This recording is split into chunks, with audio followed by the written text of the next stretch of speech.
बरसाने में गुलाब नाम का एक निर्धन व्यक्ति रहता था। गुलाब पढ़ा लिखा कुछ नहीं था, पर सारंगी अच्छी बजा लेता था।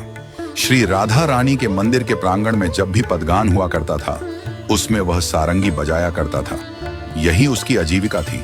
उसकी एक छोटी लड़की थी। जब गुलाब मंदिर में सारंगी बजाता तो लड़की नृत्य करती थी। उसका नृत्य देखने के लिए लोग स्तंभ की भांति खड़े हो जाते। गुलाब ने बड़े प्रेम से उसका नाम राधा रखा था। वह दिन आते देर न लगी जब लोग उससे कहने लगे, गुलाब लड़की बड़ी हो गई है, अब उसका विवाह कर दे। राधा केवल गुलाब की बेटी न थी, वह पूरे बरसाने की बेटी थी। सभी उससे बहुत प्यार करते। जब भी कोई गुलाब से उसकी शादी करवाने को कहता, उसका एक ही उत्तर होता, शादी करूं कैसे? शादी के लिए तो पैसे चाहिए ना। एक दिन श्री जी के मंदिर के कुछ गोस्वामियों ने कहा, गुलाब तू पैसों की क्यों चिंता करता है? उसकी व्यवस्था श्री जी करेंगी। तू लड़का तो देख। जल्दी ही अच्छा लड़का मिल गया। श्री जी ने कृपा करी। पूरे बरसाने ने गुलाब को उसकी बेटी के विवाह में सहायता करी। धन की कोई कमी न रही। गुलाब का भंडार भर गया। राधा का विवाह बहुत धूमधाम से हुआ। राधा प्रसन्नता पूर्वक अपनी ससुराल विदा हो गई, क्योंकि गुलाब अपनी बेटी से बहुत प्रेम करता था और उसके जीवन का वह एकमात्र सहारा थी।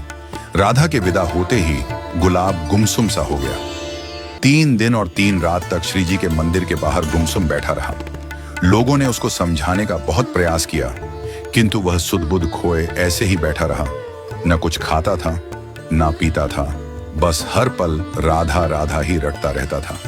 चौथे दिन जब वह श्री जी के मंदिर के बाहर गुमसुम बैठा था, तो एकदम उसके कानों में एक आवाज आई, बाबा बाबा, मैं आ गई। सारंगी नहीं बजाओगे, मैं नाचूंगी। उस समय वह सो रहा था या जाग रहा था, कहना कठिन था। मुंदी हुई आंखों से वह सारंगी बजाने लगा और राधा नाचने लगी। मगर आज उसकी पायलों में प्राणों को हर लेने वाला आकर्षण था। इस झंकार ने उसकी अंतरात्मा तक को झकझोर दिया था। उसके तन और मन की आंखें खुल गईं। उसने देखा उसकी बेटी राधा नहीं, बल्कि स्वयं राधा रानी है, जो नृत्य कर रही है।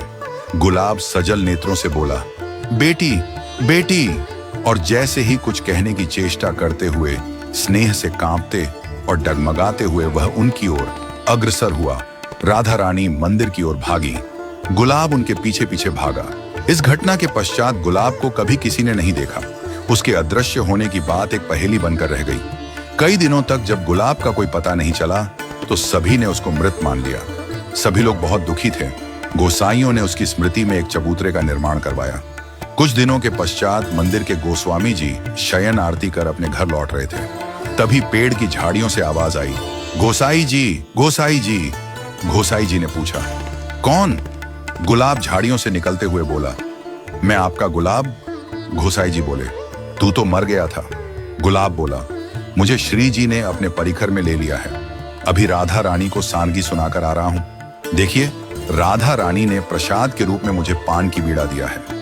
गोस्वामी जी उसके हाथ में पान का बीड़ा देखकर चकित रह गए, क्योंकि यह बीड़ा वही थी जो वह राधा रानी के लिए अभी अभी भोग में रखकर आ रहे थे।